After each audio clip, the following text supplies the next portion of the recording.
Pascoal, você está mudo, viu? Está falando, não estamos ouvindo.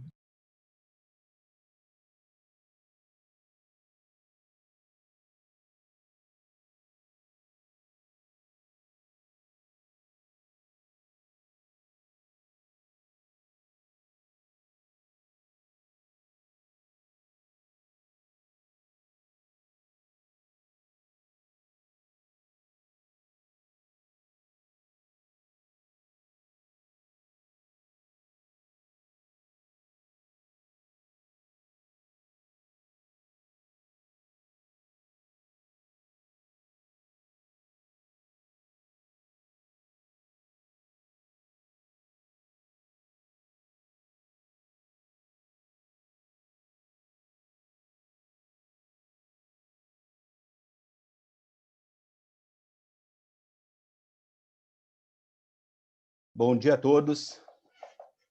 Já estamos aqui ao vivo no YouTube.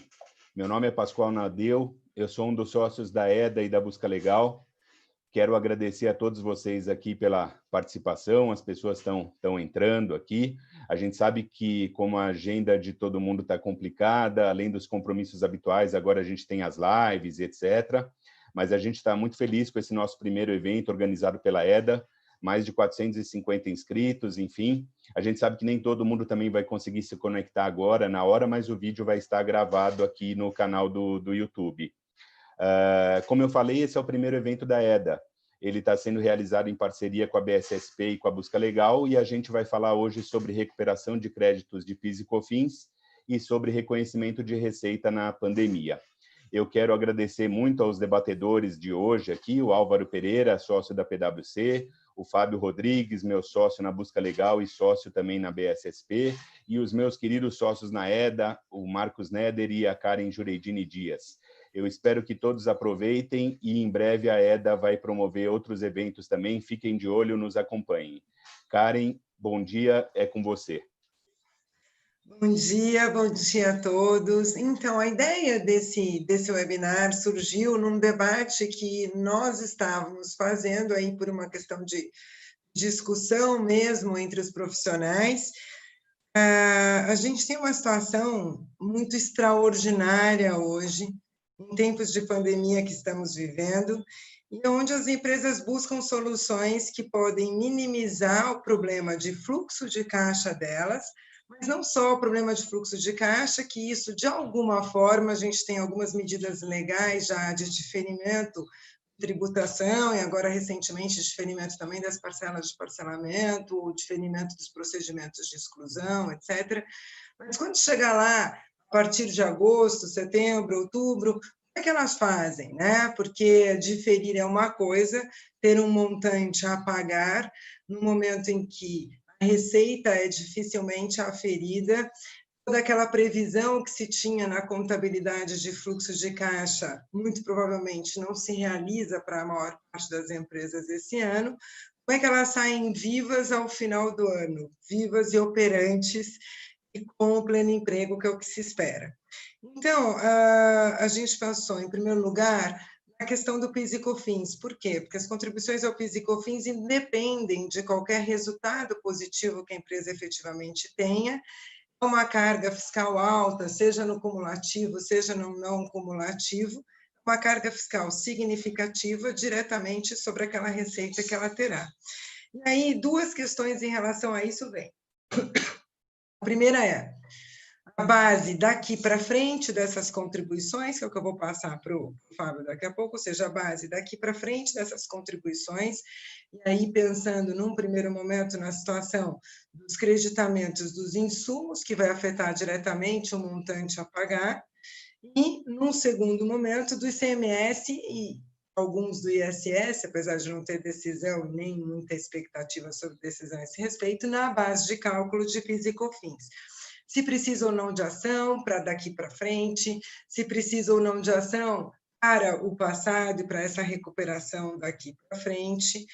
E, a partir do momento que eu tomo esses créditos, isso é ou não uma receita nova? Como é que se vai tributar esses créditos para fins, especificamente, de imposto de renda e contribuição social? Qual é o momento em que eu vou levar isso à tributação e por que valor eu vou levar isso à tributação. E, no final, deixando como um último ponto, porque vai afetar lucro presumido, lucro real, empresas de toda a ordem, o reconhecimento das receitas para fins de imposto de renda, contribuição social, PIS e COFINS, que receitas? Aquelas que são hoje objeto de renegociação. Então, naquelas que são objeto de renegociação, onde eu já emiti a nota, ou ainda não emiti a nota, já recebi ou ainda não recebi, mas contabilizei pelo regime de competência essas receitas, ou pelo regime de caixa já foram recebidas em algum momento, deverei devolvê-las, por conta das renegociações em razão da força maior representada pela calamidade, que é fruto nada mais do que da pandemia. Então, esse é o último ponto que a gente vai levar à discussão. Eu começo, então, com o Fábio, o nosso debate. E aí, Fábio, é o seguinte, a gente tem o conceito de insumo já bastante definido, com decisão em repetitivo pelo Superior Tribunal de Justiça, transitada em julgado, aonde, lembrando só que, historicamente, isso começa com uma discussão se esse creditamento de PIS e COFINS, por estar relacionado à receita, se aproximava daquele conceito de custos e despesas para fins de imposto de renda, ou se ele deveria ser, como fez a Receita Federal inicialmente, na Instrução Normativa 24702, 40404, se ela era restritiva como aqueles insumos que se tem direito a crédito para fins de apuração de IPI. Muito bem, o Superior Tribunal de Justiça vem dirimir essa controvérsia, afastar esse conceito restritivo e estabelecer um conceito relacional. E aí eu digo, é relacional? É um conceito, né? Porque ele não trata insumo a insumo. É relacional porque depende da atividade da empresa. Ele diz, olha, para aquela atividade de prestação de serviço ou de produção de bens, para aquela atividade deve haver um critério de essencialidade e relevância. Se houver essencialidade e relevância, haverá, então, um direito ao creditamento que vai afetar na base de cálculo do PIS e da COFINS. Em seguida essa decisão, vem o parecer normativo COSIT 5 de 18, que vai dar essa definição de essencialidade e relevância. Essencialidade como elemento inseparável do processo produtivo ou de desenvolvimento e execução do serviço, ou, se não inseparável, sem ele se teria uma diminuição da qualidade, da quantidade, da suficiência daquele produto ou daquele serviço. E o critério de relevância, como sendo algo que, a despeito de não indispensável, como no caso do IPI, ele integra a execução do serviço, o processo de execução do serviço, o processo de produção do bem, ou não integra, mas é algo que é obrigatório por imposição legal. Então, feita essa introdução sobre o conceito de insumo, eu te pergunto, né? Preciso de ação para tomar esses créditos daqui para frente? Ou basta eu seguir o critério do parecer normativo? Como eu vou fazer essa análise casuística pensando agora especificamente nos gastos extraordinários da Covid? Eu queria separar esses gastos extraordinários em aqueles que são decorrentes de uma obrigação legal, máscara, álcool gel, todos os equipamentos de proteção individual que as empresas vão ser obrigadas a fornecer aos funcionários, aqueles outros que não decorrem de obrigação legal, mas decorrem da obrigação de manter em segurança o funcionário. Então, olha, se eu vou mandar ele trabalhar, eu tenho um custo, eu preciso alterar a carga horária dele, ou se eu não puder alterar a carga horária dele, tem que providenciar alguma locomoção que não seja pelo transporte público na hora do rush, por exemplo. Ou eu vou ter aí todo um pessoal que vai medir o nível de oxigênio no sangue, que vai medir a febre das pessoas, que vai acompanhar tudo isso. Ou eu vou ter que trazer todo um sistema de comunicação para que ele trabalhe em home office, como, por exemplo, os notebooks, a informática, etc. Então, essa é a segunda pergunta. A terceira questão para debate é: esses gastos extraordinários da Covid e outros insumos, eu poderia acreditar, no caso das atividades comerciais, apesar da lei restringir isso claramente em bens e serviços utilizados como insumos na prestação de serviços ou na produção ou fabricação de bens. Então, daria para pleitear algum desses créditos para a área comercial, lembrando que a gente tem decisões já que conferiram, e aí não sei se por uma interpretação errada, alguns dizem que para a área de comércio, a propaganda e publicidade. Basicamente, essas questões eu inicio aí o debate com o Fábio. Bem tranquilas, né, Karen? Bom dia. Bom dia a todos que estão participando. Vamos lá, são 3 questões, então se eu esquecer alguma, você me lembra. Primeiro, em relação, é necessário entrar com uma ação, se isso tem efeito retroativo? Vejo que não é necessário, a decisão do STJ veio no sentido de interpretar a lei, então ela deu uma nova interpretação ali à lei. Não vejo essa necessidade, então, de ação, poderia, inclusive, retroagir os últimos 5 anos.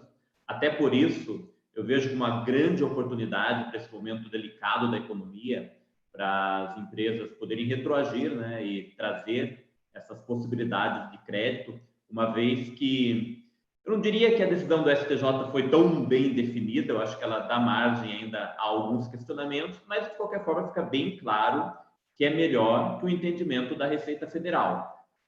A meu ver, olhando a íntegra da decisão, não é tudo aquilo que os contribuintes esperavam, tem algumas restrições, mas é bem melhor do que o entendimento da Receita Federal. Então, para esse primeiro ponto, entendo que não é necessário entrar com ação e que podemos, inclusive, retroagir os últimos 5 anos. Em relação aos gastos relacionados aí à Covid, os equipamentos de proteção, e aqui, novamente, você já fez um bom resumo dessa decisão, olhando a íntegra dela, em especial o voto da ministra Regina Helena Costa, nós verificamos que ela traz esse conceito de essencial ou relevante, mas restringindo a área produtiva. Então, seja na produção de algum bem ou seja na prestação de um serviço. Inclusive, é necessário muito cuidado com relação a isso, porque se a gente analisa apenas o resumo da decisão, ele não faz essa restrição, ele fala em aquilo que é essencial ou relevante para a atividade da empresa. E muita gente, olhando só o resumo, acaba concluindo que muitos gastos da empresa poderiam entrar, mas quando a gente vai na íntegra, a gente vê essa restrição. Então, quanto a esses gastos relacionados ao Covid, se eles estiverem ligados ali ao profissional da área produtiva, ou ali que está prestando o serviço, eu vejo que é possível, sim, se for algum tipo de equipamento de proteção que é exigido, inclusive por uma imposição legal, fica mais fácil ainda, que é um dos requisitos que é trazido na decisão do STJ por imposição legal, então fica bem mais fácil. Mas entendo que mesmo aqueles gastos que não sejam uma imposição, mas que a pessoa esteja utilizando pela singularidade, né? Porque a decisão também utiliza essa expressão pela singularidade de cada cadeia produtiva, eu vejo também que é possível, sim, você tomar esses créditos ali da proteção do trabalhador, mas desde que esse trabalhador esteja ligado à área produtiva ou à prestação de serviços. Não abrangeria, por exemplo, o profissional lá do escritório ou da área comercial. E aí, inclusive, a gente pode emendar na sua terceira questão, que é em relação aos gastos do comércio. Olhando a íntegra da decisão, não só a íntegra da decisão, e também aí já olhando o entendimento da Receita Federal quanto a essa decisão, esses gastos estariam restritos mesmo à área produtiva ou prestação de serviços, ficando de fora o comércio em relação aí a essas discussões sobre insumos. Então, mesmo que haja uma imposição legal para o trabalhador do comércio, não estaria abrangido pela decisão do STJ. Isso fazendo aqui é meio complicado a gente falar nisso, né? Uma interpretação da decisão do STJ, né? A gente deveria interpretar a lei, não a decisão, né? A decisão deveria ser clara. Mas olhando ali a decisão do STJ, eu entendo que não alcançaria o comércio. E aí, como você também colocou, mas nós já vimos algumas decisões de empresas comerciais permitindo, por exemplo, propaganda, e propaganda é insumo. E aí é importante também, sempre nessas decisões, a gente olhar a íntegra dela, não olhar, porque às vezes, muitas vezes a pessoa comemora olhando só a decisão, só a notícia do jornal.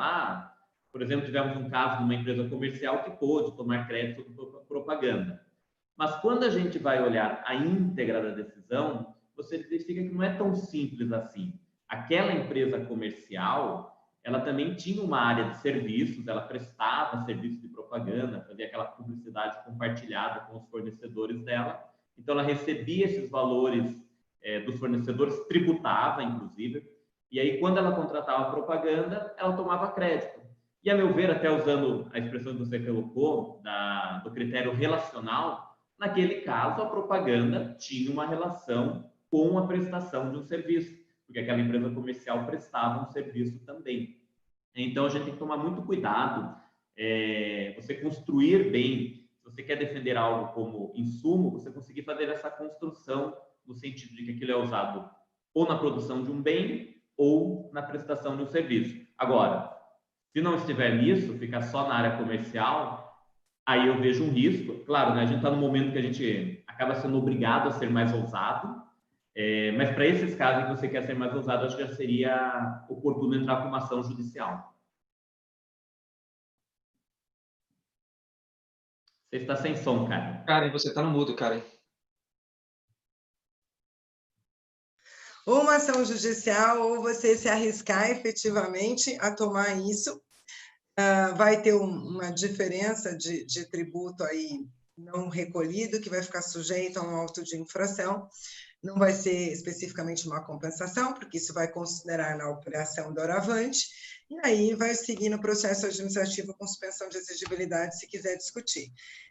Aqui, já fazendo uma parte, se tiver que ter uma medida mais arrojada, muito melhor não se proceda à compensação e se determine algo arrojado para apuração, porque ela fica sujeita, de qualquer forma, a um auto de infração, mas com uma possibilidade de discussão, e se ela perder essa valia, um refis lá na frente, do que a compensação, que ela gera N outros problemas.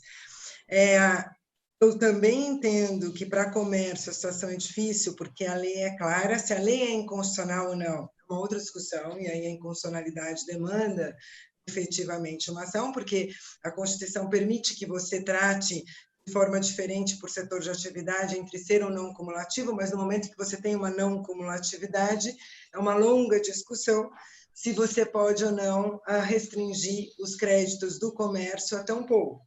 Mas aí eu já queria, mas da forma, para mim a lei é clara, a COSIT 248 de 19, vinculante, portanto, diz claramente também que insumo é só para prestação de serviço e para atividade de produção.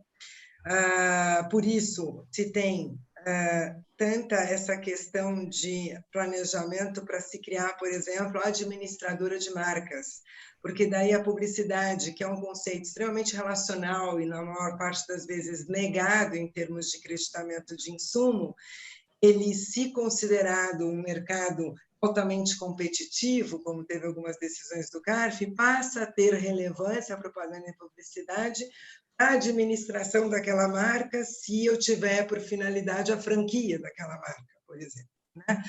Então, é sempre um critério relacional. Eu queria passar para o Álvaro a seguinte questão, Álvaro, nem no comércio não tem algo que durante esse momento de pandemia, especialmente nos notebooks, etc., eu posso ou não me acreditar que é algo que a gente conversou? Tem sim, Karen. É curioso que, apesar do parecer normativo ser bastante claro, ele tem até um tópico lá, não sei se acho que o Fábio chegou a mencionar isso, de inexistência de insumos na atividade comercial, e aqui, naturalmente, sem fazer nenhum juízo de valor do parecer em si. O fato é que, admitindo ele como válido, e tomando aqui, tentando me colocar na perspectiva de um gestor tributário que vai tomar decisões e que precisa mensurar risco, tá? Seja quantificar, seja também qualificar esse risco para poder ir adiante. tenho visto uma série de posts em LinkedIn, sobretudo em redes sociais em geral, mas no sentido de que as empresas concederam notebooks, dentre outros equipamentos de informática, computadores e periféricos para os empregados, para que eles toquem a sua atividade de home office. O que é que acontece?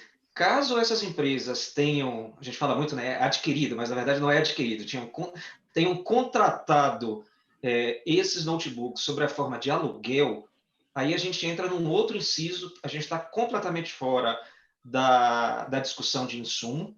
Nós estamos no inciso que trata lá, na 10833, que trata de aluguel de máquinas e equipamentos, desde que utilizados nas atividades da empresa. Naturalmente, o locador tem que ser pessoa jurídica, senão não se consegue crédito. Claro. Mas note que não existe nenhuma vinculação aí, que é o caso do insumo, vinculação à produção / fabricação de bens ou prestação de serviços. Então, nesses gastos novos, que eles não deixam de ser relevantes por ser novos, longe disso, eles são realmente relevantes no contexto atual, há quem diga, inclusive, que são essenciais, mas tirando um pouquinho a discussão do insumo, se o negócio for formatado sob a forma de aluguel, e cá para nós, me parece ser mais razoável, porque ninguém compra do dia para a noite um estoque de notebooks, até porque eu sei que a forma de trabalho vai mudar no mundo pós-Covid-19, mas não acredito que 100% da força de trabalho vá trabalhar home office. Então, o que faz mais sentido, até empresarialmente, é que seja contratado um aluguel. E na qualidade de aluguel, eu particularmente não vejo risco algum na apropriação de crédito. Repito, desde que a contratação tenha sido feita junto à pessoa jurídica. Então, o comércio acaba se valendo desse tipo de aspecto. Eu acho que o Fábio quer complementar alguma coisa. Eu acho que é muito importante esse apontamento que você colocou mesmo, Alfa, porque muitas vezes a gente fica discutindo muito a questão de insumos e falando da restrição que teria ao comércio e acaba esquecendo, né, que a lei ela traz 11 créditos básicos e cada um desses créditos tem um perfil. Alguns estão restritos à área produtiva, como é o caso de insumos, ou quando você adquire uma máquina para o teu ativo, mas outros não. Outros alcançam qualquer área da empresa, inclusive o comércio, é o caso da energia elétrica, é o caso do aluguel que você está citando, é o caso do leasing também, que pode ser utilizado nesse momento. Então, é sempre importante a gente analisar a lei e ver que cada crédito tem um perfil específico. Nem todos estão restritos à área produtiva. É isso aí. Eu queria agora passar a palavra para o Marcos Neder, mas pensando o seguinte, Marcos, a gente tem essa discussão do insumo, onde eu tenho uma definição transitada em julgado, em repetitivo, pelo Superior Tribunal de Justiça, não paira mais discussão sobre isso. A discussão é como foi dado um conceito relacional, tem muita vaguidade, e a gente vai ter que interpretar sempre casuisticamente no caso, e aplicar ou não para a empresa, mas, a princípio, eu poderia aplicar independentemente de qualquer ação judicial, para frente. Atrás, se eu não tiver ação judicial, me parece tranquilo também o aproveitamento dos créditos nos últimos 5 anos. A diferença é, se eu tiver ação atrás, o aproveitamento, e aí não é dos últimos 5 anos, pode ser de 10 anos, porque são 5 anos, até 5 anos anteriores à propositura da ação, então eu não vou só para 5 anos para trás, eu posso ir a 10 anos para trás, considerando 5 anos anteriores à propositura da ação, mas aí eu tenho que aguardar o trânsito em julgado da ação, quer dizer, a ação tem seu prós e contra nessa situação do insumo. Aí, lembrando que o parecer normativo COSIT 1 de 17, quando ele veio tratar da situação do ICMS importação, para compor ou não o valor aduaneiro do PIS e COFINS, ele diz claramente, olha, para quem não tem ação, como isso já está julgado, você pode aproveitar, você pode pedir restituição, não tem problema nenhum, mas se você tiver ação, para frente você vai usar, para trás você vai esperar, porque você não foge do 170A do Código Tributário Nacional, que só permite a compensação após o trânsito em julgado da ação. A instrução normativa correspondente, ela fala o seguinte, se eu compensar antes do trânsito em julgado da ação, nem mais poderei usar esse crédito depois, porque será considerada, inclusive, não declarada a minha compensação. Aí eu pergunto, Marcos, à frente, se eu não tiver ação, Tem diferença a situação do insumo para a situação do ICMS na base de cálculo do PIS e COFINS? O ICMS na base de cálculo de PIS e COFINS tem uma decisão do Supremo Tribunal Federal, que todo mundo entendeu que tinha resolvido o problema, porque ali no acórdão de relatoria da ministra Carmen Lúcia, ela diz, olha, não se inclui o ICMS, todo ele na definição de faturamento, conforme já definido pelo Supremo Tribunal Federal, e, portanto, o ICMS não compõe a base de cálculo para a incidência de PIS e COFINS, porque isso tem um destinatário final, que é o próprio Estado. Inclusive, depois teve uma ação direta de constitucionalidade 18, de relatoria de Celso de Mello. O ministro diz, olha, não tem mais que apreciar isso aqui, porque a Suprema Corte já dirimiu a controvérsia em constitucional ICMS na base de cálculo de PIS e COFINS. Assim segue as decisões também do TRF da terceira região aqui de São Paulo. Muito bem. Mas a Procuradoria da Fazenda Nacional entrou com embargo de declaração. O processo estava pautado aí para o dia da mentira, 1º de abril, e não ocorreu o julgamento do processo. E aí a Procuradoria pede basicamente 2 coisas: modulação dos efeitos e esclarecimento se é o ICMS pago ou ICMS destacado. Diante disso, a questão não está com trânsito em julgado. Aí eu vou te fazer algumas perguntas. Eu tenho trânsito em julgado da ação minha, da minha empresa. Lá, o juiz diz ICMS na base de cálculo. Antigamente, ninguém pedia esclarecimento sobre ICMS destacado e ICMS pago, isso foi uma inovação nos embargos de declaração da Procuradoria. Aí eu te pergunto, eu posso já fazer a compensação? Tem risco de eu fazer ou não? Primeira pergunta. Segunda, não tenho ação. Já excluo o ICMS da base e posso recuperar o passado sem ação? Como eu poderia fazer se eu não tivesse ação no caso dos insumos para PIS e COFINS? A outra pergunta, tenho ação e não está transitada em julgado. O que vai acontecer se eu já efetuar esse creditamento extemporâneo? Quais as consequências, quais as alternativas? E, basicamente, acho que é isso. E por que valor que eu vou tirar esse ICMS na base de cálculo? Gostou ou pouca coisa, Marcos? Fica à vontade. Tem tantas perguntas que eu já estou até meio confuso aqui. Vamos lá. Primeiro, bom dia a todos. Para mim é uma felicidade estar aqui nesse debate. A Escola EDA, a ideia dela é criar um espaço de dialética mesmo, só fazendo uma curiosidade, o nome vem da mitologia nórdica, que era um local onde os vikings se encontravam para debater e contar histórias. Então, esse é o nosso objetivo aqui, criar um canal de debate, de temas polêmicos. Então, isso aqui é bem inserido. Tudo que foi falado até agora, nós, por muito tempo, esperamos uma definição melhor do sistema de crédito. Até todas as reformas que estão se discutindo agora querem simplificar isso, porque a decisão da STJ, apesar de ter sido um progresso, ter afastado a discussão do IPI, ela ainda é incerta. Critérios como essencialidade e relevância causam uma série de debates, né? O que é essencial, o que é relevante. No imposto de renda, a gente tem a questão das despesas, quando é necessidade, usualidade e normalidade, e essa doutrina trabalhou muito, é muito mais fácil se entender. Eu vi algumas decisões do CAF tratando essencialidade como a tese da subtração, que você não poderia viver sem.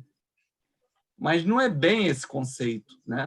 Porque muitas vezes eu posso operar no local ou no outro e eu tenho mais valor agregado. Eu consigo exercer a atividade de 2 formas, mas uma eu tenho maior efetividade.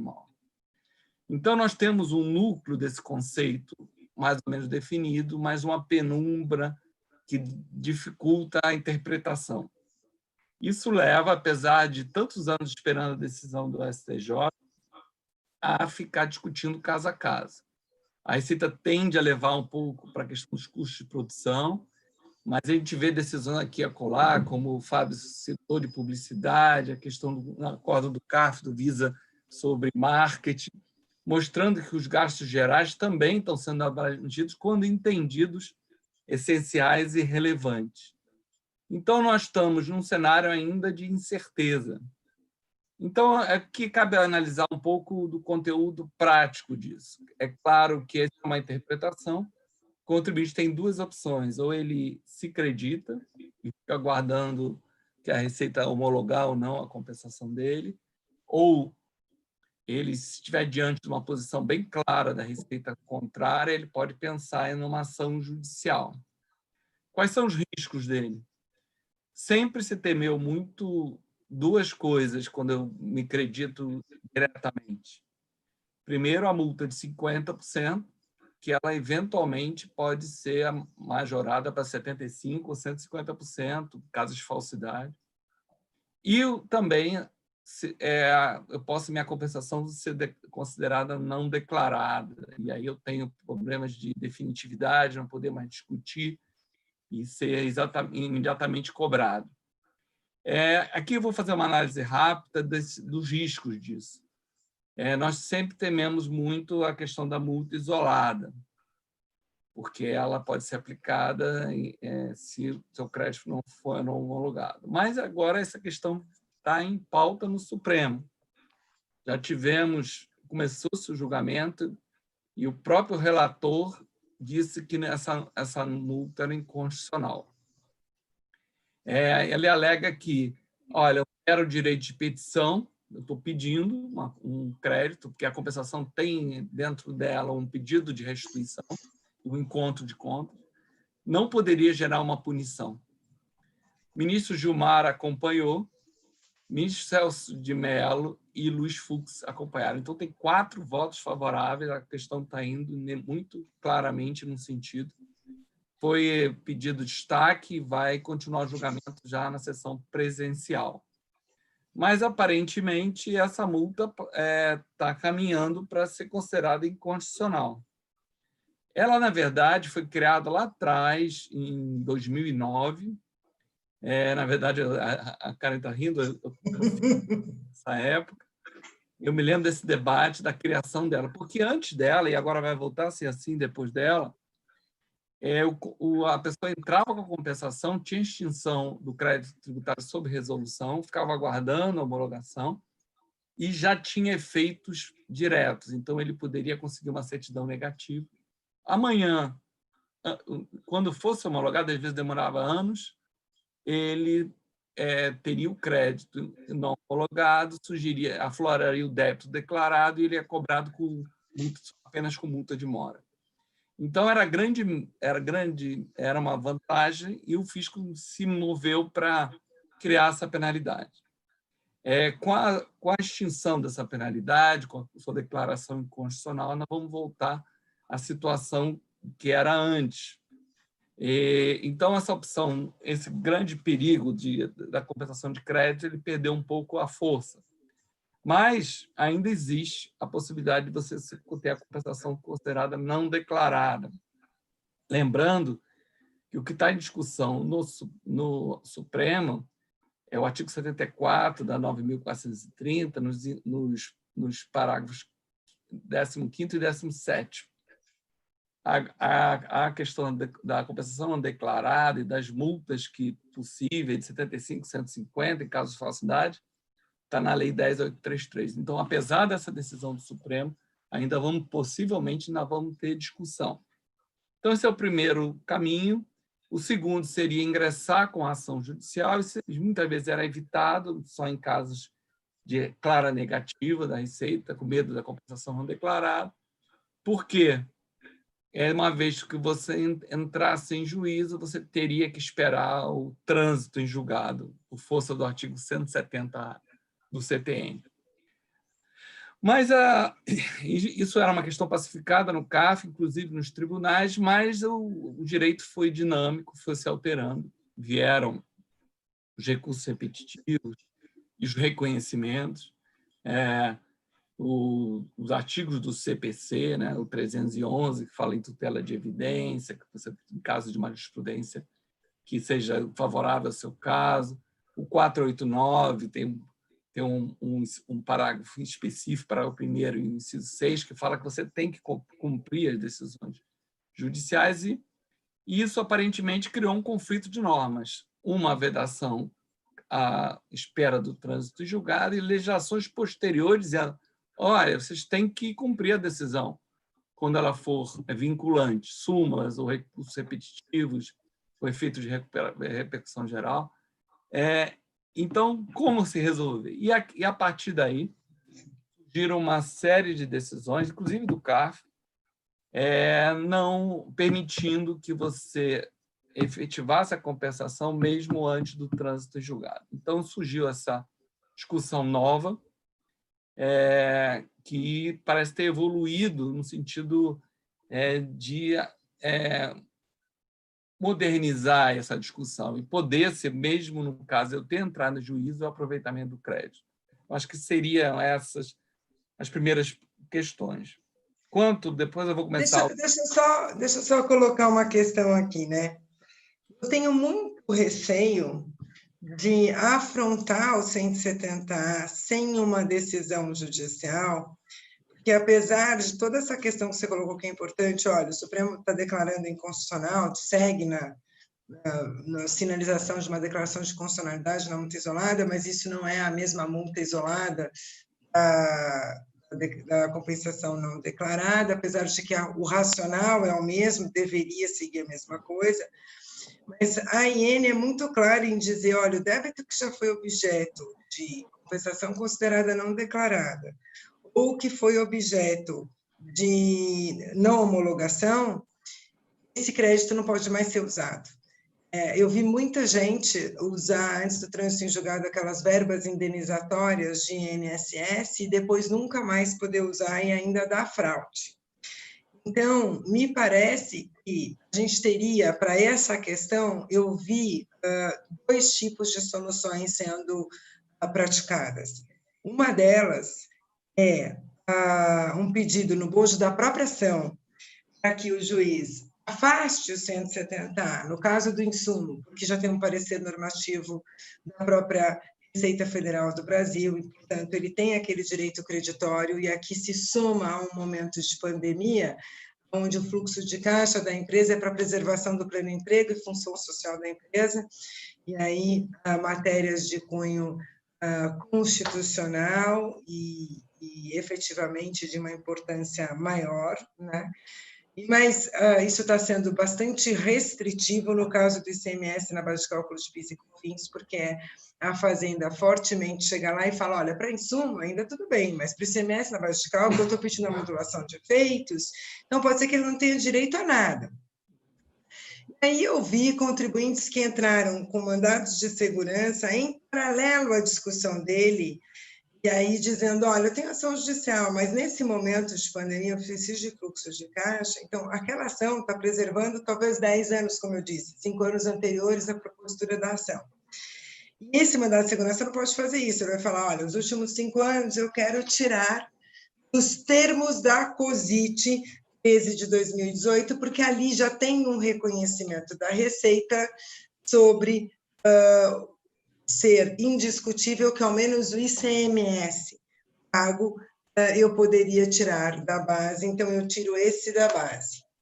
Mas daí a gente tem um outro problema, Marcos, já entrando na questão do cálculo, que eu queria que você falasse por qual eu tiro e por qual que eu peço a compensação. Um outro problema, quando a gente pede, quando a gente vai fazer uma compensação, isso precede um pedido de habilitação do crédito. Não posso habilitar parcialmente, então eu habilito integral. Mas a Receita só aceita, num primeiro momento, isso já está em tanto em instrução normativa quanto em solução de consulta COSIT, vinculante, portanto, que é a 13 de 18, ela só aceita o montante do ICMS pago, ou seja, aquele que é fruto de débito menos crédito e não ICMS sacado na nota. Alguns setores isso muda pouco porque tem poucos créditos, setor de telecom, por exemplo. Mas para outros setores, a maioria dos setores, isso é uma diferença brutal no crédito da empresa. Então, aí eu queria que você entrasse no cálculo e nessa discussão, por favor. Bom, esse tema, talvez na classe jurídica, seja o tema mais importante. Antes da pandemia, só se falava disso, né? Dezembro ia pautar, todo mundo parou para ver e acabou saindo de pauta, né? Pedido do ministro Toffoli. Depois entrou no dia da mentira, como a Karen falou, dia 1º de abril, também a grande expectativa realmente, novamente tiraram de pauta. Então, nós estamos numa grande incerteza. Se você olhar somente a decisão da ministra Carmen Lúcia, ela é bem clara que é o ICM destacado. Quem lê ali não tem dúvida. É o que ela disse. Mas aí surgiram os embargos que botaram algumas questões que podem mudar todo o curso dessa discussão. A primeira modulação, que é uma espada de Damocles sobre a cabeça dessa questão, né? Porque se ele considerar a modulação, dependendo se vai respeitar o que entrou com a ação ou não, pode ter um efeito completamente distinto. E também provocou a questão se o que é possível de compensar é o ICM pago, que chamam de líquido, né? Ou o ICM destacado, bruto. E isso surgiu essa discussão porque o fisco criou, embora, a meu ver, a decisão fosse bem clara, um litígio a respeito disso. E aí surge uma série de questões, né? Em termos da contabilidade, como registrar isso, em termos do cálculo, a Karen vai falar um pouco também do cálculo, em termos da tributação do imposto de renda, em termos de como é que eu trato esses indébitos, né? Porque eu tenho 3 possibilidades. Lá atrás, quando eu excluo o ICMS, surge um pagamento a maior, que pode ter sido pago originalmente com recurso da empresa, ou pode ter sido usado uma compensação com outros créditos, quando permitido na legislação, ou pode gerar um aumento do saldo credor. Tem empresas que têm incentivos, exportadoras, regimes de monofásicos, que elas geram, muitas vezes, estrutura de saldo credor. Primeira dúvida, esses créditos são corrigidos?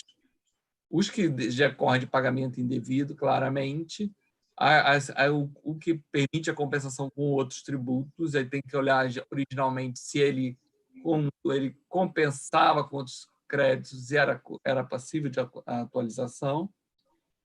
E, principalmente, o problema surge quando eu tenho créditos escriturais, que geram saldo credor. A meu ver, não possibilitaria atualização monetária. Isso, para muitas empresas, é um problemão. Existe também a possibilidade de você considerar que, se você tivesse usado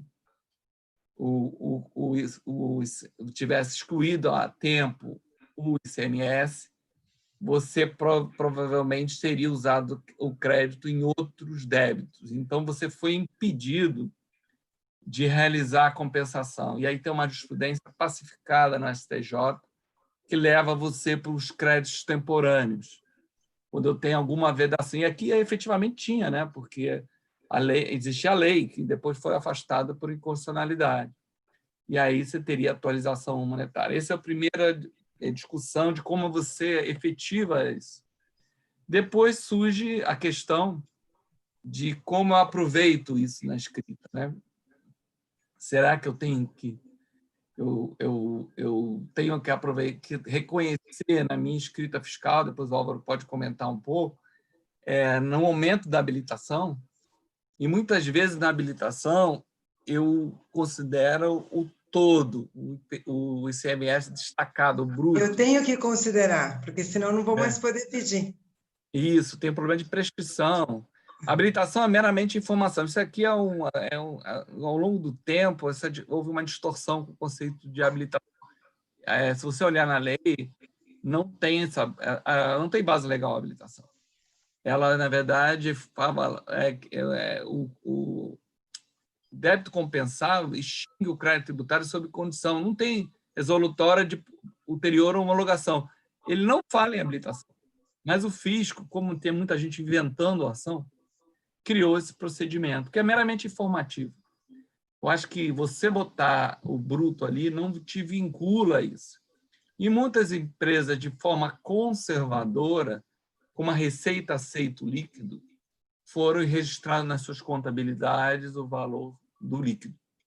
Então, eu posso ter essa primeira divergência, né? E o que eu reconheço para imposto de renda? Né?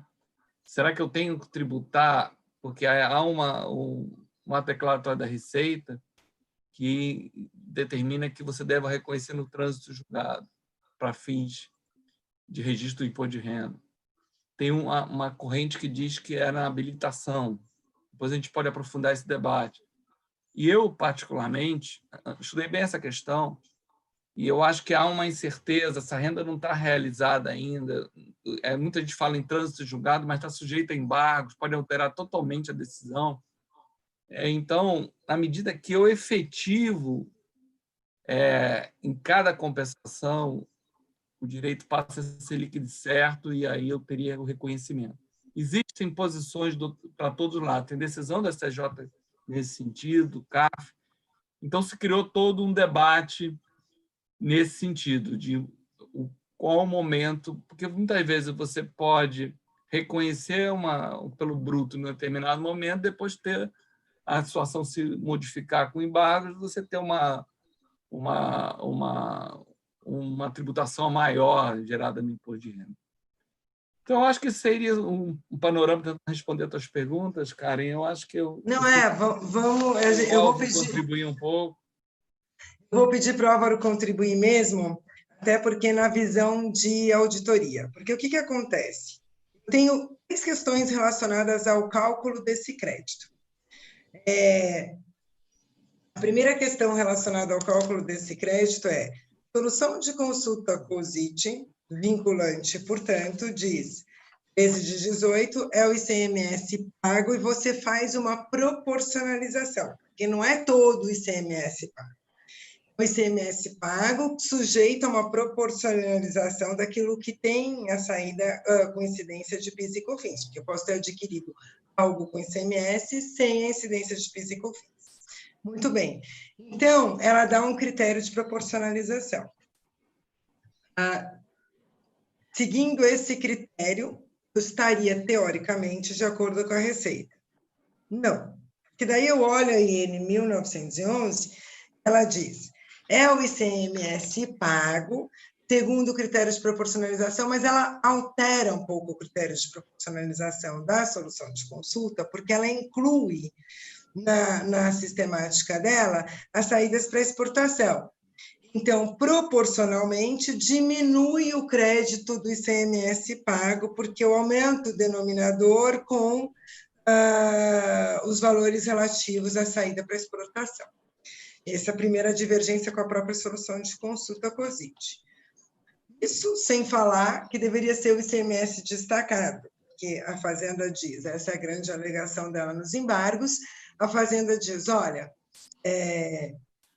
esse ICMS que você está querendo tirar da base do PIS e COFINS não foi todo ele para o Estado, porque o que foi para o Estado foi o líquido, mas mais ou menos, porque na cadeia anterior foi para o Estado. Então, tudo ao final vai para o Estado. Eu paguei por aquele crédito. Então, tudo ao final vai para o Estado. Mas, enfim, aí eu tenho uma segunda discussão sobre o cálculo, que nunca esteve na COSIT 1318, que é um verdadeiro bypass no contribuinte, ou seja, a se seguir o cálculo da instrução normativa 1911 de 19, a gente tem uma situação hoje muito mais grave, mais onerosa para o contribuinte do que aquela antes do julgamento do Supremo Tribunal Federal. O que a IN faz? A IN diz, olha, no teu débito, você vai colocar a tua saída, ok, mas você vai ter direito a tirar do teu débito ICMS pago, proporcionalmente, segundo o critério de proporcionalização, com ou sem saídas para o exterior, que vai mudar, a proporcionalização vai diminuir. Ok. Quanto ao teu crédito das suas aquisições, o que antes estava na instrução normativa? No valor do crédito de aquisição, será computado frete e seguro quando arcados pelo comprador, IPI não reembolsável, ressarcível, e o ICMS. Ele tirou o ICMS. O que ele faz? Qualquer que seja a decisão do Supremo, eu vou me precaver aqui. Então, se o Supremo decidir que vai ser o ICMS destacado, eu também vou tirar o destacado da entrada. eu até acharia razoável, mas ele tira o destacado da entrada inteiro e ele, na saída, só me dá o ICMS pago, só deixa eu tirar o ICMS pago. Então, ele me tolhe o crédito muito mais do que ele minimiza meu débito. Com isso, a minha situação ficou pior do que antes da ação. E aí eu pergunto, Álvaro, vamos entrar no momento ainda, vamos só falar do cálculo. E qual é o cálculo que está certo? Vamos lá. Para eu reconhecer, eu tenho que reconhecer o ICMS pago e a proporcionalização da solução de consulta, COSIT, o ICMS pago e a proporcionalização da IN, menos aqueles créditos, porque senão não vou ter nada a restituir, eu tenho diferença a pagar. Claro, claro. Vamos lá, essa é a pergunta de $1 milhão, né? Todo mundo quer saber qual é o ICMS que deve ser, enfim, excluído, se é o destacado, se é o pago e o que é que se registra na contabilidade. Nesses últimos 2 anos, e quando eu falo dos últimos 2 anos, fechamento aí de demonstrações contábeis 2018 e 2019, em diversas empresas esse foi o principal assunto, talvez o item extraordinário lá na DRE, etc., que mais impactou as empresas. E que tanto os auditores quanto os advogados trabalharam, cada um na sua esfera de atuação. Apenas dando um passo atrás aqui é o seguinte, para a gente falar de registro contábil, de crédito judicial aqui de PIS e COFINS, a gente parte da premissa que é o que mais acontece na prática. Primeiro, a decisão judicial tem que estar transitada em julgado, tá? Sem o trânsito em julgado não se concebe nenhum registro contábil desse crédito, tá? Muito menos compensação, enfim.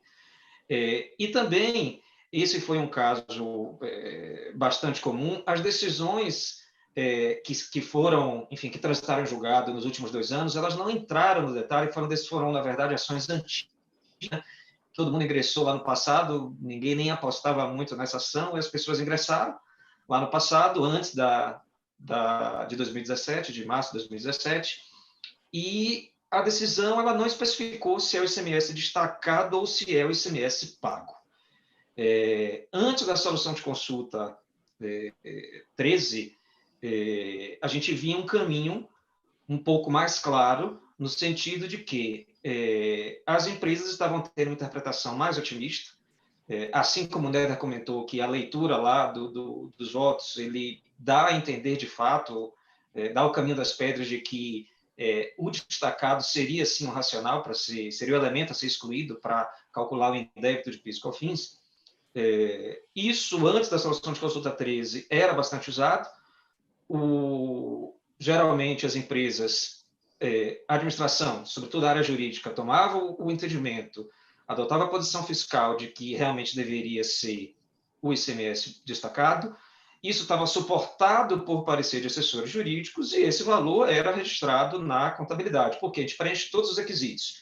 Transitou em julgado, então o ativo ele deixa de ser contingente, ok? Então, ele deve, não é nem pode, ele deve ser registrado na contabilidade e, naturalmente, você vai avaliar o timing de recuperação daquele ativo. Então, registrou aquele valor e aí vamos deixar um pouco de lado do momento da tributação e o que é que deve ser tributado, tá, Karen? Só para terminar a discussão do destacado e do pago. A partir da solução de consulta 13, a questão que se colocou na mesa foi a seguinte, não há qualquer discussão que se refere, para aqueles que tiveram trânsito julgado, não há discussão de que alguma coisa deve ser registrada na contabilidade. Ponto final. A discussão aqui é de quanto deve ser registrado. Há contribuintes que adotam uma interpretação um pouco mais otimista, que foi a que o Néder comentou, de que deveria ser o ICMS destacado. Ele vai ter que fundamentar isso num legal opinion adequado, vai ter que ter uma nota explicativa explicando isso no detalhe, e ele vai registrar o valor cheio. Aqueles que adotam uma interpretação talvez um pouco, digamos assim, menos otimista, por terem receio do que vai acontecer no julgamento do STF, na modulação, se isso vai, enfim, se vai prevalecer a discussão de destacado versus pago, também tenho visto empresas que têm, de forma mais conservadora, adotando essa abordagem, naturalmente, repito, suportado por parecer de assessor jurídico.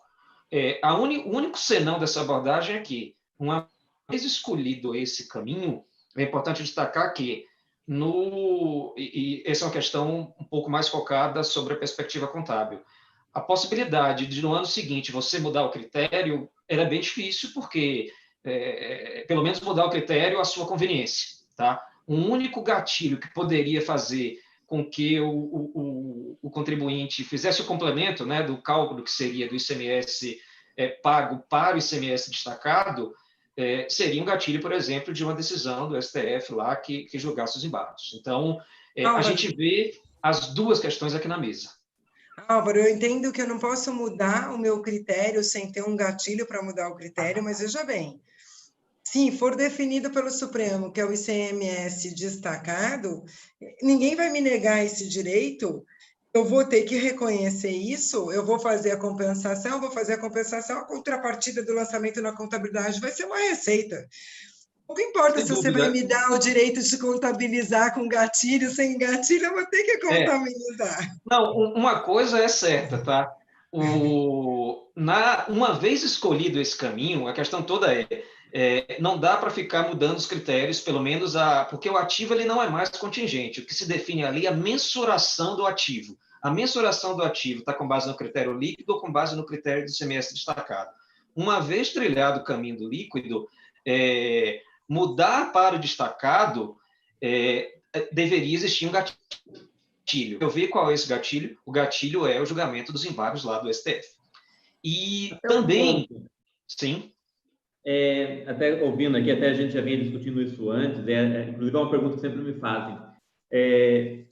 Diante do cenário que a gente está ainda aguardando o julgamento dos embargos, mesmo que eu tenha uma decisão transitada em julgado, que diga que é o ICMS destacado, eu fui o sortudo, né? A minha decisão foi lá, disse que é o destacado, está transitado em julgado, isso ainda pode mudar. Que nesse caso, vamos lá, essa é uma discussão bastante bem particular e confesso que nunca me deparei com esse fato, né, de decisão que prevê expressamente, né, que pelo menos decisão transitada em julgado. Mas numa situação dessas, o que eu imagino é o seguinte, aquela decisão vira lei entre as partes. Então, a rigor, você deve reconhecer o ativo, ele não é mais contingente, tá? Tanto é que na própria solução de consulta 13, se eu não estou enganado, existe um dispositivo lá que fala para as decisões judiciais transitadas em julgado que não estabeleçam o critério. Deixa eu fazer uma partezinha. Isso é só a COSIT que respeitou o trânsito em julgado. A IN não respeitou o trânsito eu vou falar da IN ainda. Tá. No caso que você tem, o caso que o Fábio falou, que você tem o cálculo, existe casos assim, os mais recentes, e alguns tribunais dizendo que é o destacado, aí, ao meu ver, essa questão ficou líquida e certa. O único que pode atingir isso é uma eventual modulação exótica, né? Que a modulação sempre respeita com a ação judicial, porque ela é feita para... a segurança jurídica vai para o brejo se você não respeitar isso. Mas existem correntes dizendo que eu posso modular, inclusive, para não respeitar decisões quem entrou antes.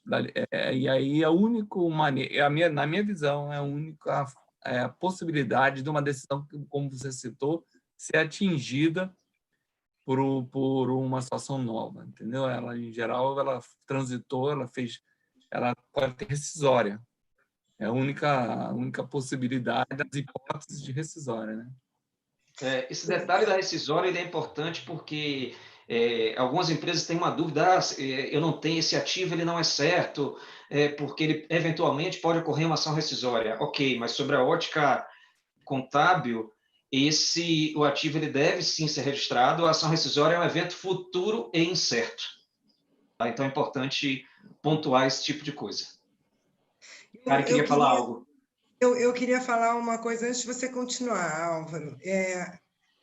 Se é ou não ativo contingente, eu não acho que, se eu tiver um trânsito em julgado e for um mandado de segurança, não me parece que perca essa natureza de contingente simplesmente porque já tive o trânsito em julgado, e eu explico.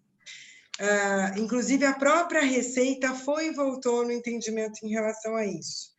A Receita, ela tinha um entendimento lá na DISIT 118 de 2002, ela sempre teve entendimento de que no trânsito em julgado de ação ordinária, onde você liquida valor, e onde, se não houver a compensação, há sempre a possibilidade da restituição daquele valor. Inclusive, a partir disso, você começa a ter decisões do CARF dizendo, olha, o precatório vai ser lá no momento da liquidação, até porque você pode vender isso para um FDIC, para um fundo de direito creditório. E aí, lembrando da forma de reconhecimento da receita, é aquilo que vai ser uma provável realização de fluxo de caixa. Portanto, ela estava indo no caminho todo certo em relação a isso. E para mandado de segurança, ela dizia, no momento da compensação. Desde 2002, isso era claro nas soluções de consulta da Receita. Ela nunca deu o trânsito em julgado como momento em que eu deveria reconhecer a Receita. Isso só vem uma solução de consulta que nem é COSIT, é DISIT, 233 de 2007, só está lá esse fundamento, onde ela diz no trânsito em julgado e ela não tira mais, ela tira a ação ordinária, ou seja, aplica qualquer ação. No trânsito em julgado eu reconheço. E por que eu acho que eu continuo com uma dúvida sobre esse artigo? Por quê? Porque eu tenho uma coisa que é a certeza do direito, eu tenho uma coisa que é a certeza do exercício desse direito. A efeito da minha receita é algo que é de provável realização.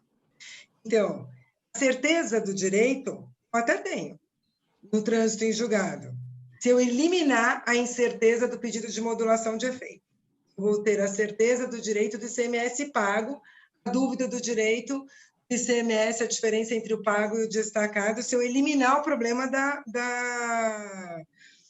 do pedido de modulação. Mas daí eu não tenho nenhuma certeza do exercício desse direito. Primeiro, não posso fazer restituição. Só posso fazer compensação. A Receita tem posicionamento claro de que essa compensação deve ser feita no prazo de 5 anos, trânsito em julgado. Pode levar mais de 5 anos, desde o meu trânsito em julgado, o Supremo resolver. Teve o trânsito em julgado há 4 anos atrás, se o Supremo não resolver esse ano, ele não vai conseguir compensar o ICMS, por exemplo, a diferença entre o pago e o destacado. 2, eu tenho que ter débito. Se eu não tiver débito para compensar, não vou ter nenhuma certeza do exercício desse direito. 4, ela pode discutir a minha documentação, a prova do meu pagamento, a prova do meu crédito. Portanto, para mim, e o fato de eu não ter débito é mais crucial. Por isso que nas ações que a gente intentou, a gente ganhou até mais do que pediu, porque para mim a habilitação não é o momento, mas sim a compensação, porque lá pelo menos eu já tenho débito, já tenho a possibilidade do exercício do direito. Mas, no caso específico do ICMS, e isso vale também para o reconhecimento dos créditos de insumos, porque eu vou precisar de débito. Aí, para o caso do ICMS, na base de cálculo, a gente teve decisão, que você conhece, que levou para o momento da homologação, porque ele disse, aqui eu não tenho certeza nem que a Fazenda vai aceitar esse crédito. Tá? Então, ele levou para o momento da homologação.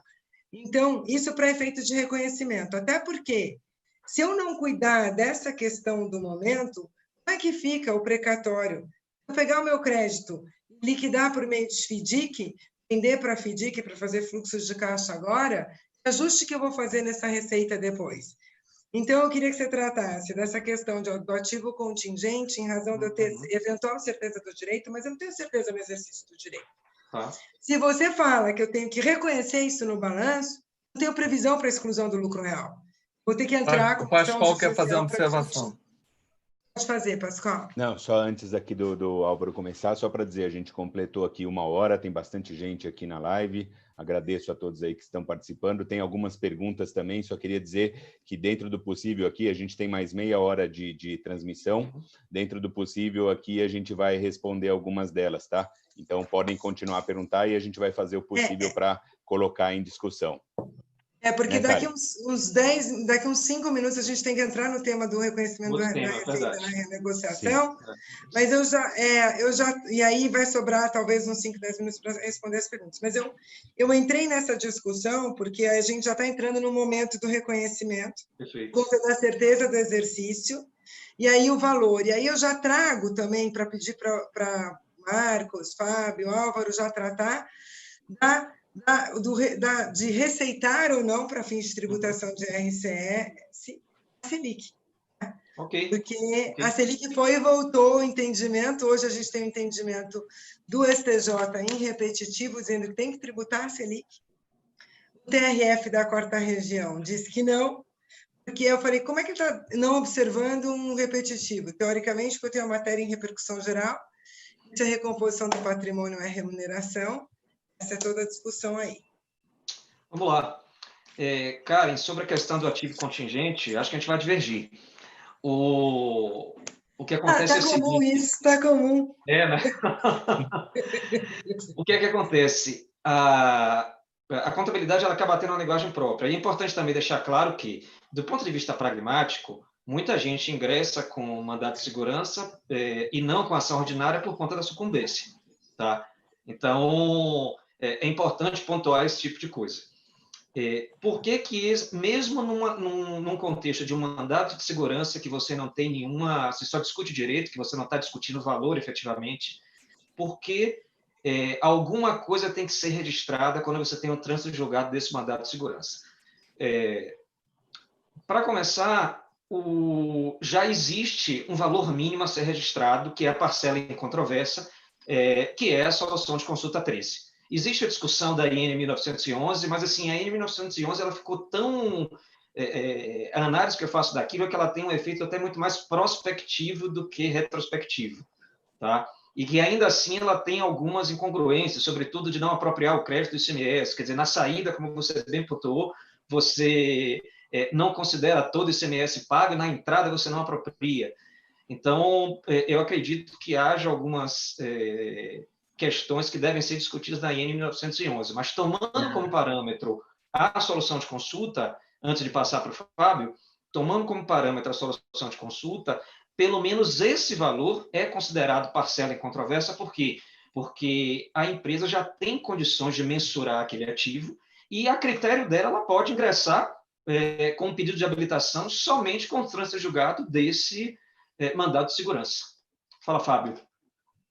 Sobre a IN 1911, a gente está discutindo, eu comento muito isso, especialmente em sala de aula. Olha, aquilo que não for benéfico ao contribuinte, ignore a instrução normativa, porque ela tem muitos erros, ela tem coisas assim absurdas de...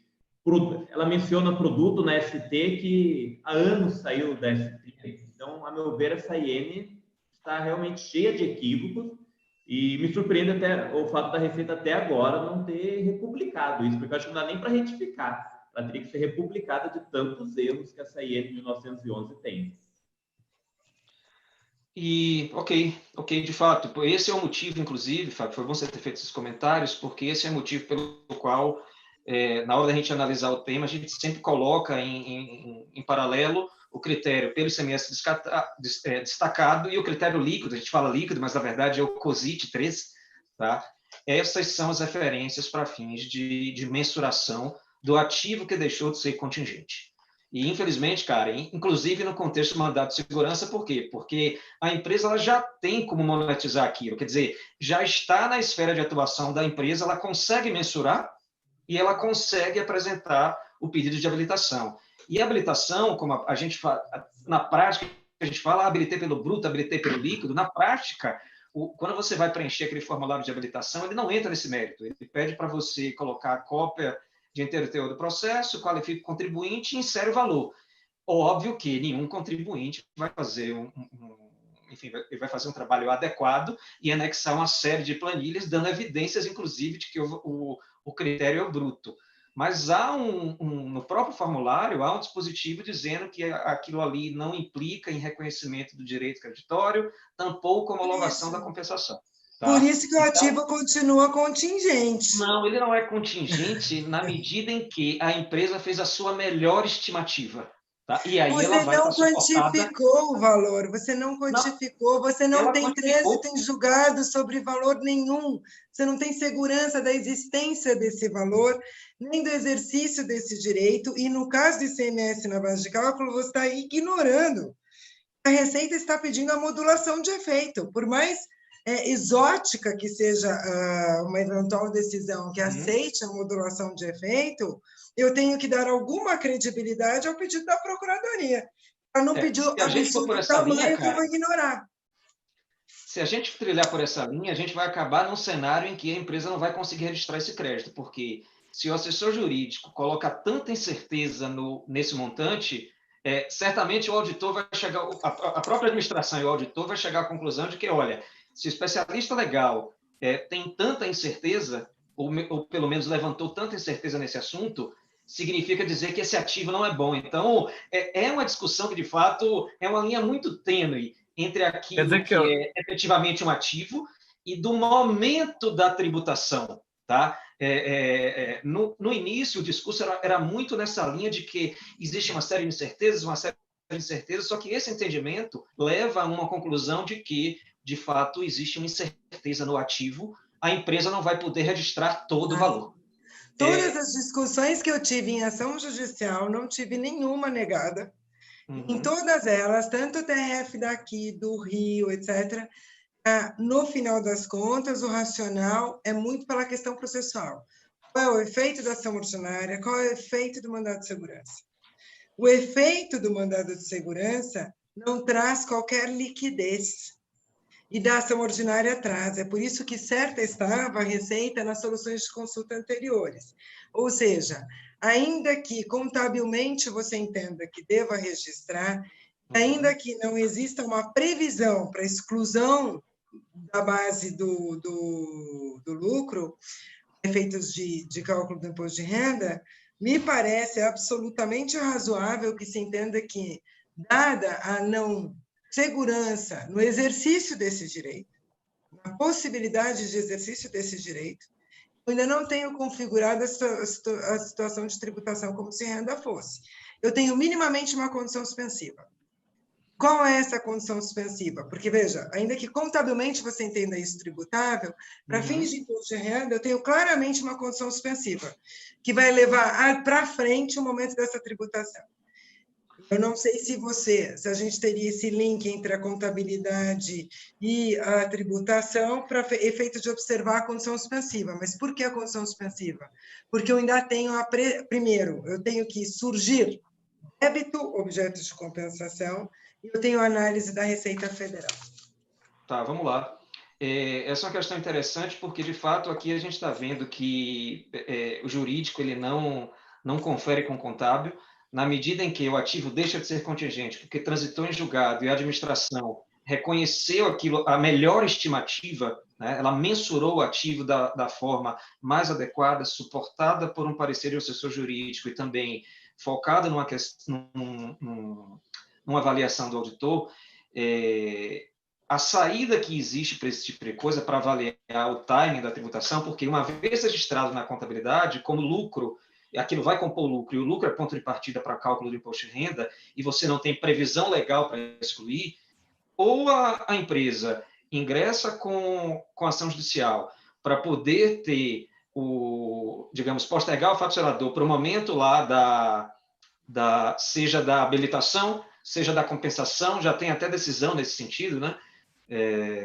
Nessa linha, ou eu tenho visto também uma série de empresas fazer o seguinte, não irão recuperar isso pela via administrativa, vão fazer um precatório, tá? Entrar com precatório, e o que acontece? Tem um ato declaratório bastante antigo, lá de 2001, que diz que os valores instituídos por ação de repetição de débito, etc., não constituem receita tributável, nem lucro tributável, até o momento em que ocorra, o que primeiro ocorrer, a sentença que julgar os embargos de execução ou a expedição do precatório.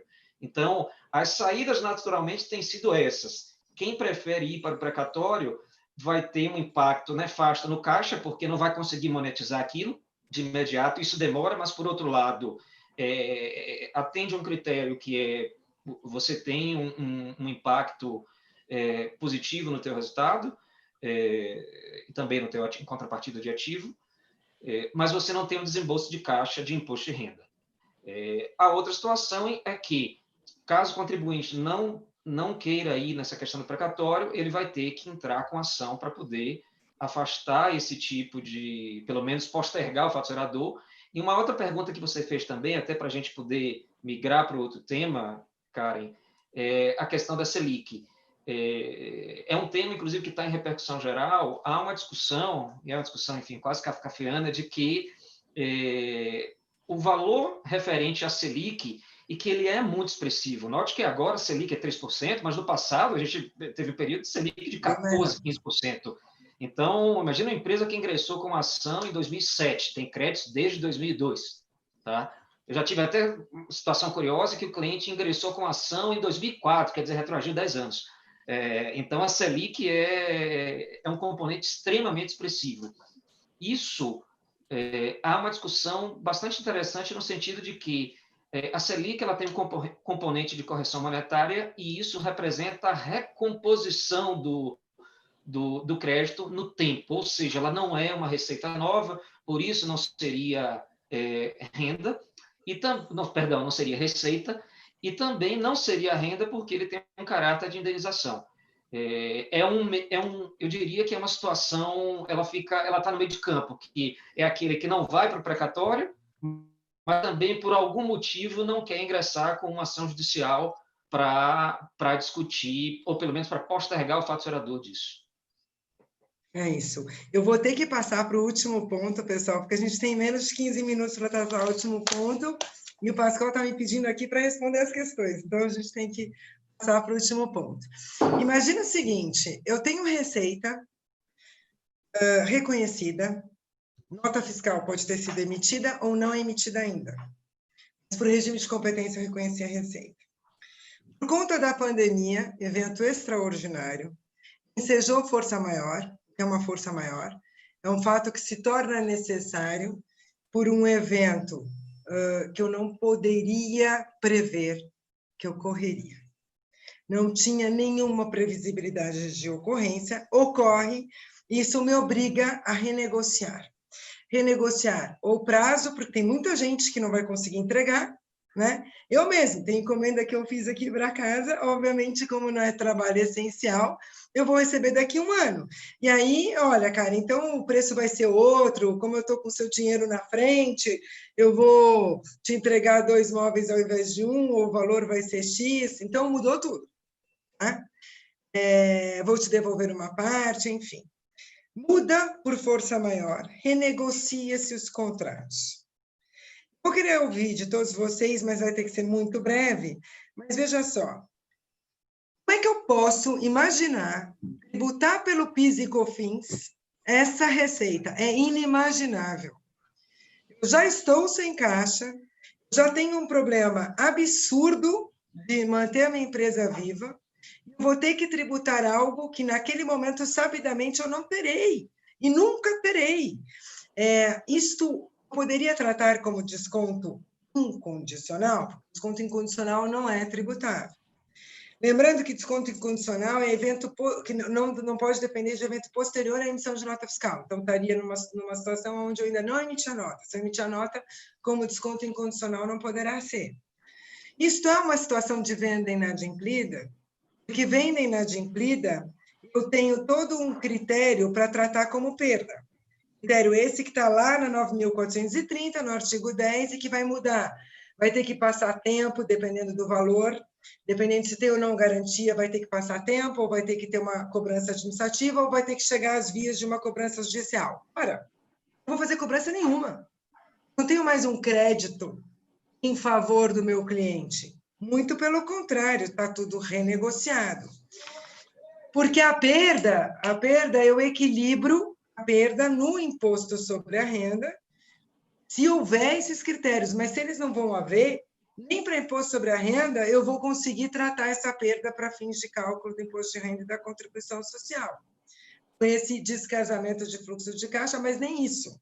Vou tributar pelo IR e pela CS, mas eu vou estar numa situação de pandemia, provavelmente com prejuízo, vou diminuir meu prejuízo. E COFINS eu vou tributar na lata, uma receita que eu nunca vou cobrar. E se eu nunca vou cobrar, vai ser uma receita financeira lá na frente para o meu cliente. Então, eu vou tributar uma receita que é inexistente por repactuação contratual. O meu cliente vai ter uma receita financeira tributada como tal, a 4,65, uma coisa assim? 4,65, que é como receita financeira. Me parece isso um absurdo, porque eu não estou na situação nem de inadimplência, nem de perdão de dívida. Então, eu vou querer ouvir de vocês como a gente trata, mas eu queria deixar os 4 minutos finais, ou eu coloco minha posição já?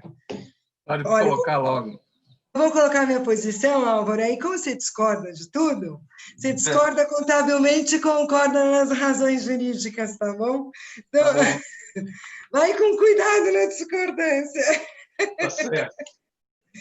Eu tenho para mim aqui que, primeiro, eu não estou numa situação de inadimplência. Porque a situação de inadimplência, a gente tem um acórdão do Supremo Tribunal Federal, tanto no sentido, né, a gente tem um acórdão do STF, tanto no sentido que a inadimplência não é, em hipótese alguma, dedutível ou geraria crédito na base do PIS e da COFINS, que só tem a previsão legal para IRCS, acho extremamente injusto, mas, enfim, a gente tem essa decisão do Supremo Tribunal Federal, mas, por outro lado, a gente tem uma decisão também do Supremo Tribunal Federal, do Toffoli, dizendo o seguinte, olha, vendas canceladas e vendas inadimplidas não se confundem. Para se caracterizar a venda inadimplida, você não vai mais receber e pode baixar para perda.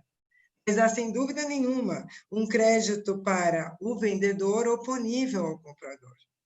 Eu não tenho esse crédito. Foi repactuado, portanto, isso não é uma venda inadimplida e, portanto, eu vou tirar essa proibição a priori para eu ajustar o PIS e a COFINS. Aí vem o Álvaro e diz, eu tenho que tratar isso na linha da perda. Na linha da perda, se eu estivesse falando de inadimplência, se eu estivesse falando de um perdão de dívida. Também não acho que isso é um perdão de dívida, porque o perdão de dívida é uma liberalidade. A força maior não é uma liberalidade, é um equilíbrio do contrato. Ainda que ela não esteja prevista no contrato, pelo Código Civil, isso é equilíbrio do contrato. Eu acho que eu tenho que tratar na demonstração de resultado do exercício, isso na linha de ajuste de receita mesmo, porque houve uma renegociação. Se eu pensar o que seria essa renegociação, ela se equipara a uma dissolução parcial do negócio. Essa dissolução parcial do negócio, ela pode ocorrer nas situações em que eu altero o preço decorrente de força maior, eu altero a quantidade, eu altero o prazo, eu altero situações que necessariamente vão alterar o preço. A gente pensar no equipamento que veio da China, nos equipamentos dos respiradores. Um valor se o governador precisar do equipamento de uma semana para outra. Uhum. Aí o cara atrasa para caramba, isso muda o valor. Repactua o contrato. Então, eu tenho força maior, né? Isso difere de um desconto financeiro. Isso não é um desconto incondicional, mas difere também do desconto condicional. Isto é realmente ajuste de valor, repactuação contratual, impera, no meu ponto de vista, como redução da receita. Tá? E aí, justamente, porque eu tenho uma dissolução parcial do negócio. Pensando nesse ajuste de receita, eu vou para o pronunciamento contábil 48, que justamente por causa dessa renegociação, ele vai fazer um provável valor de realização da receita, adequando-se ao regime de competência de forma a refletir uma real expectativa do fluxo de caixa, que não tem relação aqui com a provisão para devedor duvidoso. Aqui tem, porque isso, obviamente, são coisas diferentes, né? Esse ajuste da receita ele vai sofrer limites no PDD. Mas aqui não, aqui é por repactuação de contrato. Tenho essa decisão que eu mencionei, do Toffoli, que faz essa distinção entre o cancelamento ou cancelamento parcial, dissolução do negócio, da própria inadimplência, que sempre vai representar um direito creditório. Tenho a decisão do Supremo Tribunal Federal, nos casos das subvenções, das reduções de custo, que o Marcos até uma decisão parecida no CARF, no sentido de que eu não tributo aquilo que não implica impossibilidade de acréscimo patrimonial. Tenho a assimetria que eu não posso deixar existir da dupla tributação. Tributa-se no fornecedor e tributa-se como receita financeira no adquirente. Então, dado tudo isso, me parece que é absolutamente defensável. Aí eu venho, o Fábio deve falar, para a ação, para o ato declaratório interpretativo dos planos de saúde. Não é que o serviço não foi prestado, ele glosa aquele pagamento em auditoria médica, porque é não reembolsável, etc. Ele vai tratar como cancelamento. Não é que o serviço não foi prestado. A mesma coisa aconteceu em relação à COSIT 150 de 2019, que é a receita negativa na área imobiliária. Mas lá eu estou devolvendo, eventualmente. Né? Mas aí ele trata, inclusive, isso impacta lucro real e lucro presumido. O que fala a COSIT do lucro presumido e a COSIT 114 de 2014 também fala isso. Ela diz o seguinte, olha, quando é que você vai fazer ajuste como receita? Quando os serviços não foram prestados de acordo com o contrato, esse é o motivo da renegociação, meu prazo. Quando os serviços prestados, mas não foi anuída a todas as condições, quando o valor cobrado não tem mais previsão contratual, ou seja, a previsão é outra. Como é que você vai registrar isso? Você não vai voltar no tempo e mudar a tua base de PIS e COFINS e RCS, mas você vai tratar isso como uma receita negativa, a exclusão da receita, no período em que isso está renegociado. É essa linha que eu estou defendendo. Obviamente que, se a nota tiver sido emitida, eu preciso de uma nota de débito do cara lá da outra ponta, do meu cliente, para que ele efetivamente não tome o custo daquilo que eu não estou tributando e nem os créditos para fins de PIS e COFINS, ICMS, ISS, por isso a nota de débito. Agora, para fins de ISS, só pedindo restituição, então isso é galinha, não tem jeito. Para fins de ICMS, eu vou sempre correr o risco deles tratarem como desconto condicional da falta de previsão efeito de ICMS, mas resolvo minimamente o problema de PIS e COFINS e de RCS também, porque eu não vou cobrar, não vou exercer nenhuma dos requisitos para tratar como perda. Essa é a minha consideração. Fica à vontade, deixei pouco tempo para você falar. Pois é, isso não é justo, mas tudo bem, tentar ser objetivo em benefício do tempo. Objetivamente, a forma que eu vejo é a seguinte: a situação ideal, numa situação de fornecimento de bens ou prestação de serviços que seja continuada, a situação ideal seria que as partes contratassem uma redução de preço nas futuras notas fiscais. Essa é uma solução... Aí saiu do risco. Exatamente. É uma solução empresarial com menor risco tributário. Agora, imagina se eu tiver entregas futuras, né? Exatamente. Ou que você, eventualmente, tem uma expectativa de entrega futura, né? Você já tem um desconto já para o futuro.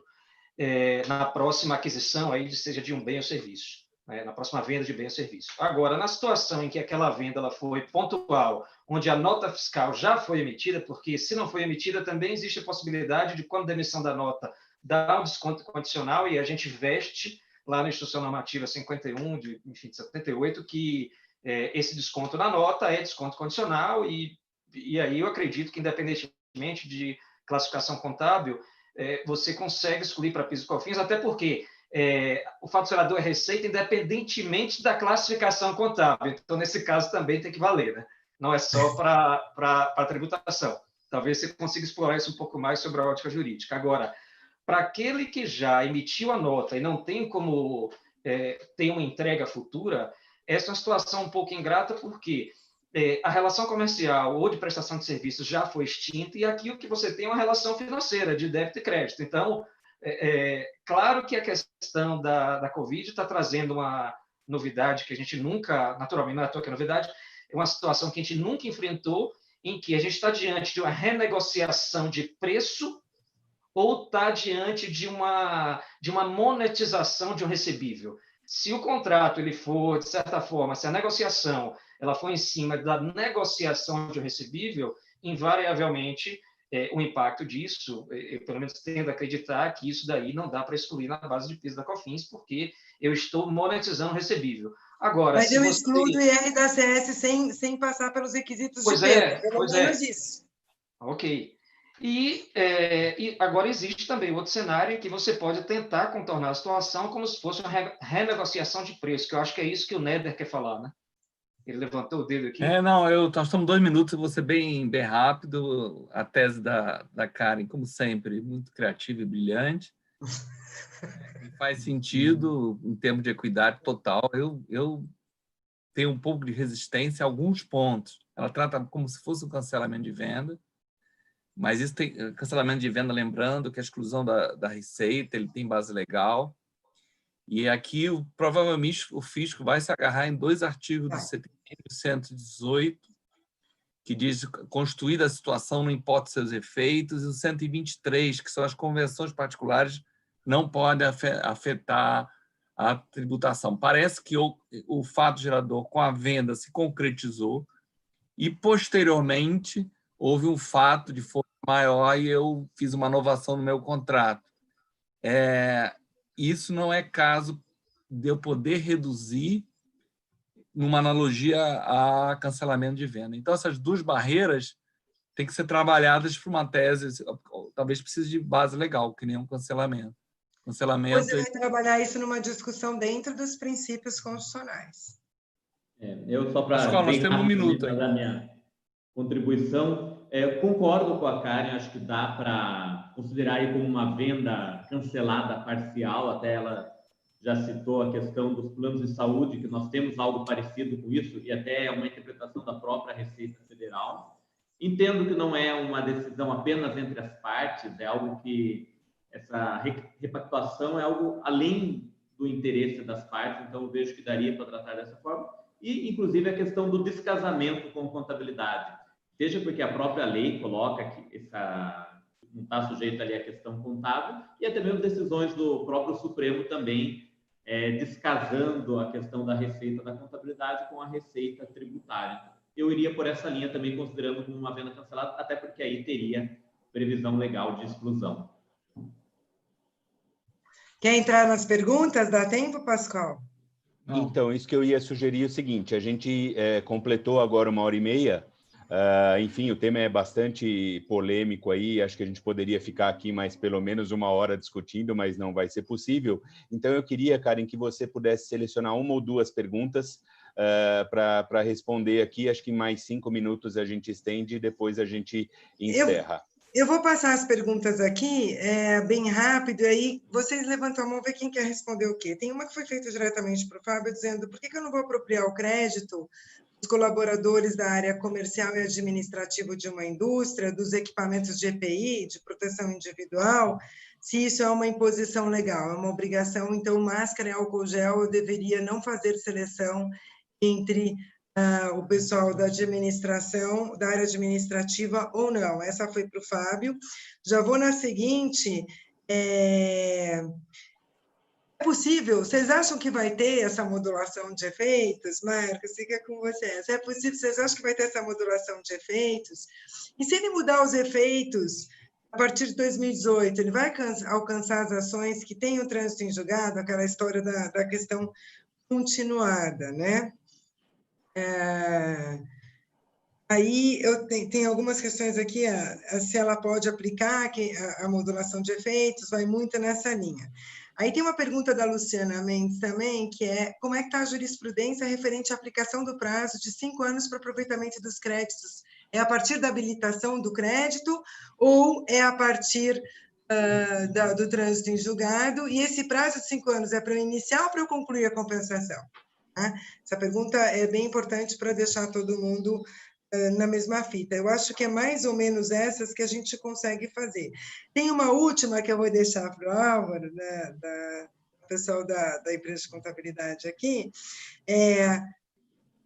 Conhecer um ativo e não conseguir monetizar isso, por que eu vou reconhecer esse ativo? Não vai ser igual ao crédito de CMS, que as auditorias sempre pedem para reavaliar a realização desse ativo? Essa foi pegadinha para você, Álvaro. Pronto, é isso. Vamos rapidinho, então. Vamos lá, Fábio, começa rapidinho, tá? Primeiro, deixar bem claro, eu acho um absurdo que o comércio não possa tomar créditos em relação ao EPI, em relação à propaganda. Então, pessoalmente, eu acho um absurdo. Mas, olhando a lei, olhando a decisão do STJ, não bastaria ter a imposição legal, teria que estar ligado à área produtiva ou à prestação de serviço. Tanto pela lei... Mesmo a área administrativa da empresa de produção? Isso que ele está falando. Também, entendo que a lei ela fala da área produtiva, ela não fala de qualquer área da empresa. Tanto a lei quanto a decisão do STJ, e aí muito clara a decisão da Receita Federal. Mas estamos no momento aí das pessoas serem mais arrojadas, né? Não, mas aí é risco de autuação, vamos deixar claro. Igual a minha tese também, né? Deixe claro, fala de novo isso. Né? Vou deixar claro que tem risco de autuação. Veja que aqui nem meu amigo auditor concorda. Ele concorda, mas ele discorda como auditor, né, Aldo? Vai, Marquinhos, agora. Vamos rapidamente. Eu acho que modulação, eu acredito que não deve haver. Essa é a minha opinião pessoal. Eu fiz um levantamento de todas as modulações do histórico. O Supremo é muito conservador e, em geral, ele não aceita modulação, em alguns casos muito específicos. Então, se nós olharmos para trás, eu acho que não deve haver a modulação, ainda mais para não respeitar trânsito em julgado. Agora, o mundo, nós estamos... Outro dia eu vi uma live, os 100 dias que mudaram o mundo, né? Nós estamos numa época muito diferente do que sempre foi. E isso representa um impacto no caixa. Então, no meu exercício de futurologia, na minha opinião, e com tudo que aconteceu até hoje, não vai haver, mas não há como cravar isso. Há um risco envolvido, embora seja menor, mas existe. Essa é a primeira questão. A segunda é sobre o prazo. A Receita sempre veio com essa história dos 5 anos do trânsito. Isso, historicamente, baseado no 68 lá do CTN, tudo bem. Mas a jurisprudência sempre abriu exceção. E o STJ já tem decisão que não precisa compensar tudo dentro dos 5 anos. Você precisa iniciar a compensação. E porque você não está inerte, você só não pode compensar tudo porque você não tem débito ou por vários motivos. Essa questão, eu acho, está muito bem encaminhada, apesar de quando eu achava que estava pacificada, até com decisões do CAF, a Receita voltou e firmou que é 5 anos a partir do trânsito. Então, existe ainda uma questão nebulosa aí. Mas, na minha opinião, com a forma de decisões judiciais que já estavam sendo acompanhadas por alguma decisão do CAF, é para iniciar a compensação. É a contagem do prazo. Se você iniciou, você pode seguir forever, pelo tempo. Você tem dúvida? Não sei.